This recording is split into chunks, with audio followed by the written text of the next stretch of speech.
The 12th chapter of the Gospel according to Mark takes place in Jerusalem, in the temple precincts, during the final days before Jesus' arrest.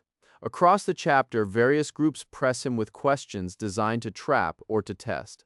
The Pharisees and Herodians on taxation, the Sadducees on resurrection, and then a scribe who approaches with a more earnest purpose. Mark describes this scribe as one who had listened closely and recognized that Jesus answered well.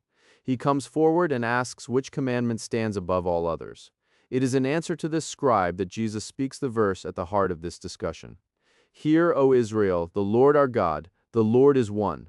These are not words of Jesus' own making.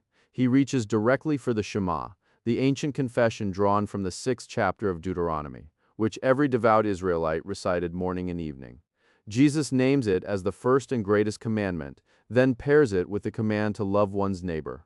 But that opening declaration, that unqualified affirmation of the divine unity, is what Socinus regarded as the cornerstone of all biblical teaching.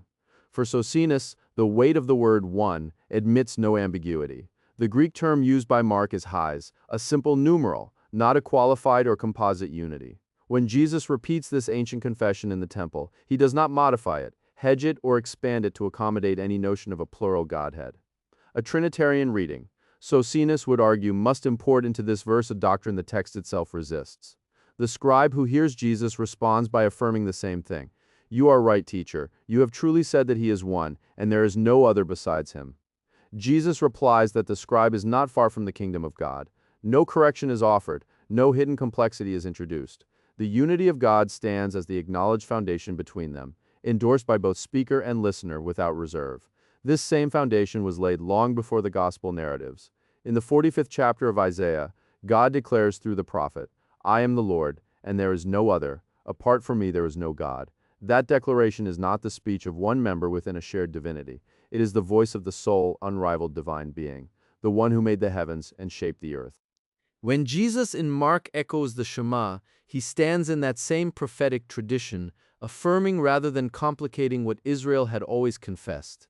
The significance of this for Socinus extends to how Jesus himself is to be understood in relation to God. Socinus held that Jesus is the Son of God, the appointed mediator, the one through whom God made known his will, confirmed it through remarkable signs, and sealed it through resurrection. But the title Son and the authority given to Jesus derive precisely from the one God who granted them. To confuse the giver with the recipient is, for Socinus, not a deepening of devotion but a departure from the plain sense of Scripture. God, out of his singular goodness, sent Jesus into the world and raised him to immortal life, rewarding his obedience as testimony to what faithfulness can receive. The Apostle Paul, writing to the community at Corinth, drew a distinction that Socinus found clarifying. For us there is but one God, the Father, from whom all things came and for whom we live. And there is but one Lord, Jesus Christ, through whom all things came and through whom we live. Father and Son are named together yet distinguished. The one God is the Father. Jesus is the Lord, through whom God apostelgeschickte. That distinction cannot be dissolved without rewriting what Paul wrote. The prayer Jesus offers in the 17th chapter of John makes the same point without ambiguity. There he addresses the Father and calls him the only true God, while naming himself in the third person as the one whom the Father has sent.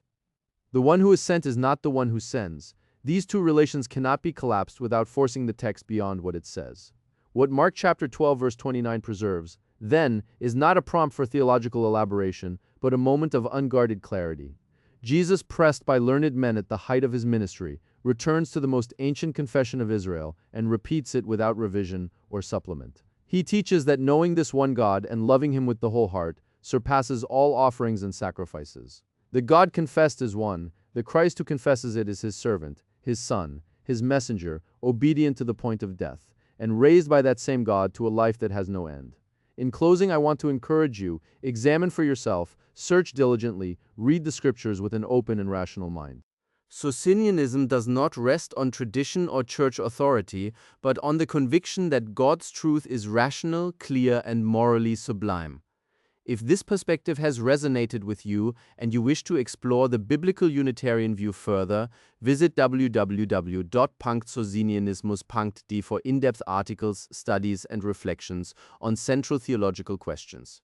If this video has been helpful, please support this work with a like, and subscribe to the channel so you never miss another contribution on the unity of God, the teaching of Jesus, and the rational interpretation of Scripture. Until the next video,